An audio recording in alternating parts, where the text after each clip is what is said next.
बरेली पहुंचकर उन्होंने पोलिंग अधिकारी से बात भी की है और उन निरीक्षण के दौरान नाराजगी भी उनके पे चेहरे पर साफ दिखाई दी है। उन्होंने कई मुद्दों पर लोगों से बातचीत करी है, वहां भीड़ भी मौजूद है। राहुल गांधी से मिलने के लिए अफरा तफरी का माहौल भी देखने को मिला है। एक दो जगहों पर बीजेपी के समर्थकों ने वापस जाओ के नारे भी लगाए हैं।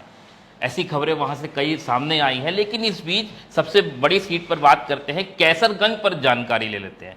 कैसरगंज पर सर माहौल बिल्कुल अलग सा दिख रहा है। बीजेपी प्रत्याशी करण भूषण सिंह चुनावी मैदान में हैं।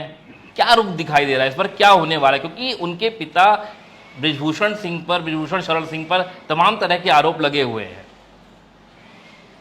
देखिए, भारतीय जनता पार्टी जो एक दावा हमेशा से करती आई है कि हमारे यहाँ परिवारवाद नहीं है, तो कैसरगंज की अगर हम बात करें तो वो परिवारवाद को ही जाती है सीट।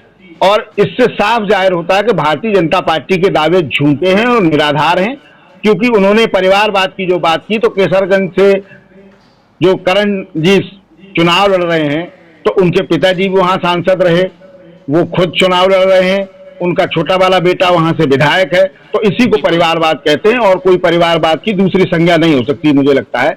और वो चूंकि उनके परिवार को दबाव में भारतीय जनता पार्टी ने उनके दबाव में सीट ये दी है टिकट, क्योंकि वो जानते हैं वो कैसरगंज के साथ साथ अगल बगल की भी दो तीन सीटों को डिस्टर्ब कर सकते हैं।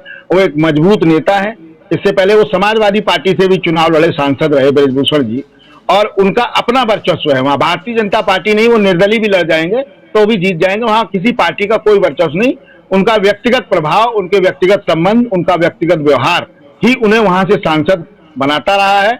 और इसी कारण उनके बेटे से दबाव में आके भारतीय जनता पार्टी ने उनके बेटे को टिकट दिया। कैसरगंज निश्चित रूप से भारतीय जनता पार्टी की सीट है और वो जीत भी सकती है, ऐसा कयास लगाए जा रहे हैं। जी जी बिल्कुल।